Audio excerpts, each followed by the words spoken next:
તમારામાંથી કોઈ એવું ઈચ્છે છે કે તમારો દીકરો કે દીકરી 15, 17, 18, 20 વર્ષની ઉંમરે ડ્રગ એડિક્ટ થાય અને ડ્રગની હેરાફેરીમાં ક્યાંક પકડાય અને અહીંયા અમેરિકામાં જેલમાં જાય, એવું તમે ઈચ્છો છો કોઈ? પણ એ તમારા ઘણા બધાના ઘરમાં થવા બેઠું છે. જો તમે બેઠા ને જે વડીલો, એમાંથી કોકને વ્યસન હશે ને તો તમારી ત્રીજી પેઢી ડ્રગ્સમાં જેલમાં જઈ શકે છે. હા, તમે જે અહીંયા વડીલો બેઠા છે એમાંથી કોઈને દારૂનું વ્યસન હોય તો તમારી ત્રીજી પેઢી એક કક્ષાએ પહોંચી જશે, હેરાફેરીમાં કે ડ્રગ્સમાં ક્યાંક આવી જશે કોઈ ગેંગ સાથે અને જેલમાં જઈ શકે છે.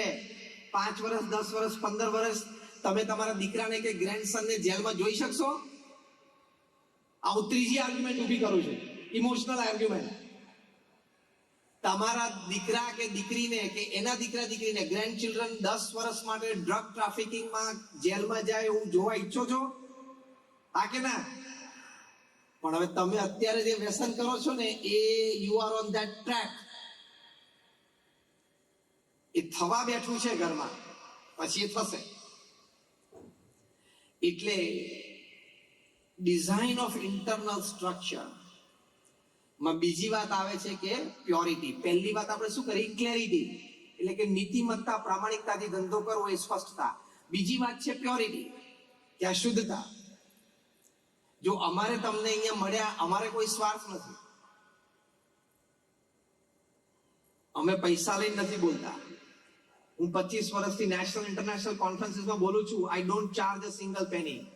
હું અહીંયા કન્વેન્શનમાં પણ ઇન્ડિયાથી અહીંયા આવ્યો છું, એ મારા ખર્ચે આવ્યો છું, સંસ્થાના ખર્ચે. અહીંયા પણ હું અત્યારે આજ સવારે નેશફિલથી 3 કલાક આવ્યો, એ પણ મેં ફ્યુલનો પૈસો નથી લીધો, અમારે જોઈતો પણ નથી. તમને આજે સાચી ને સારી વાત કહેવા માટે આવ્યા છે, બાકી અમારે કોઈ પૈસાની ગરજ નથી. અમે કોઈની પાસેથી પૈસા, કારણ કે BAPS ના કોઈ સંત પાસે બેંક એકાઉન્ટ જ નથી. તો તમારા જીવનમાં સારા પાવે એની માટે અમે પ્રેમથી તમને આ વાત કરીએ છીએ. એટલે પ્યોરિટી ઓફ પર્સનલ લાઈફ રાખજો. અમે આટલું કામ કરીએ છીએ, અમારે વ્યસનની જરૂર પડતી, તમારે ના જરૂર પડે. અને બીજું શું છે, તમે વ્યસન રાખો ને એટલે અંદરથી ઘણી બધી એનર્જીસ દબાઈ જાય છે. ભગવાને એક ઇન્ટરનલ સિસ્ટમ મૂકી જ છે. જેમ ઇમ્યુન સિસ્ટમ છે ને, રોગ પ્રતિકારક શક્તિ, એમ એવી શક્તિ છે ભગવાને દરેકમાં મૂકી છે કે સ્ટ્રેસ, ટેન્શન, થાક એની સામે લડી શકે. હવે બહારથી વ્યસન નાખીને આપણે એની સામે લડવાનો પ્રયત્ન કરીએ, ઇન્ટરનલી પેલી શક્તિ કાયમ માટે દબાઈ જાય. It's better to fight your issues with natural resources than artificial ones, isn't it? Fight with natural resources that you have. A reading habit is a natural resource. Yoga and exercise is a natural resource to fight. Association with good and like-minded people is a natural resource to fight. Keeping good company is a natural resource to fight. આવા natural resources ભગવાન આજે બધું ગોઠવ્યા છે કે જેમાં આપણે આપણા કામમાંથી ઉપજતા tension, સ્ટ્રેસને લડી શકીએ. તો એ સ્ટ્રોંગ ના બનાવીએ, એ મજબૂત ના બનાવીએ. તો પ્યોરિટી ઇન પર્સનલ લાઈફ. ત્રીજી વાત છે કે ડિઝાઇન ઓફ ધ ઇન્ટરનલ સ્ટ્રક્ચરમાં your relations with your family members, your relations with the people around you, that is your human relations. પ્રમુખ સ્વામી મહારાજને એક વખત કોઈ પ્રશ્ન પૂછેલો કે તમારી આસપાસના વ્યવસ્થાપકો, સેવકો બદલાય તો તમને ફાવે? પ્રમુખ સ્વામી મહારાજ એક સરસ વાક્ય બોલ્યા, અને એ વાક્ય એમના જીવનમાં ચરિતાર્થ તમે જોયેલું છે કે મને બધે ઠેકાણે બધા સાથે કાયમ ફાવે. શું એડજસ્ટમેન્ટ હશે લાઈફમાં? આપણે થોડી થોડી વાતમાં હોય કે નહીં ફાવે, હવે નહીં ગમે, હવે નહીં ચાલે, નહીં ચાલે, નહીં હવે નહીં ચાલે, અને પછી કે હવે શું કરવું છે? બસ હવે છૂટું કરવું છે. એ પણ કેટલો મોટો રેટ વધી ગયો છે સમાજમાં. પેલું રૂપથી આકર્ષાઈ જાય, અથવા પૈસાથી આકર્ષાઈ જાય, અથવા ધંધાથી આકર્ષાઈ જાય પણ લગ્ન કરે. પણ એ બધી વસ્તુ તો ટેમ્પરરી છે. આખી જિંદગી ભેગા જીવવા માટે વેલ્યુઝ જોઈએ, સંસ્કાર જોઈએ, એ અગત્યના છે. એ જોયું ના હોય તો ઓછું જોયું હોય, પછી આ કેસીસ બને. પૃથ્વી ઉપર રોજ 9,800 ડિવોર્સિસ થાય છે. રોજના 9,800 ડિવોર્સિસ. Unfortunately, it will touch the unfortunate magical figure of 10,000 divorces per day in the next 2 months, according to data and statistics. कि मैं हरियाणा के एक छोटे से गांव में से आता हूं. मैं गरीब हूं.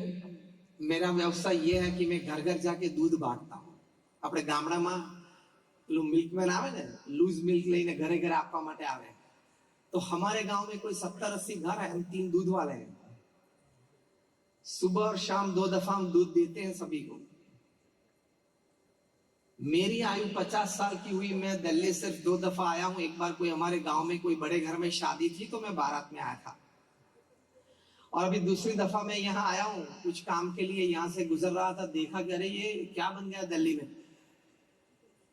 सोचा कि अंदर चलूं. मैं अंदर आया, मुख्य स्मारक देखा, भगवान स्वामीनारायण जी के दर्शन किए, फिर सब प्रदर्शनी देखी.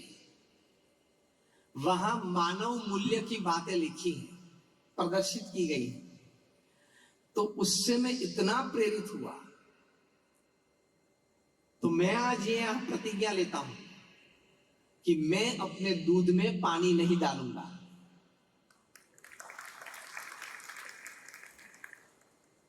જ્યારે નીલ આર્મસ્ટ્રોંગે પહેલો પગ ચંદ્ર ઉપર મૂક્યો, ત્યારે ન્યુયોર્ક ટાઈમ્સે ટાઇટલ લખેલું કે a small step by a man but a giant leap for mankind.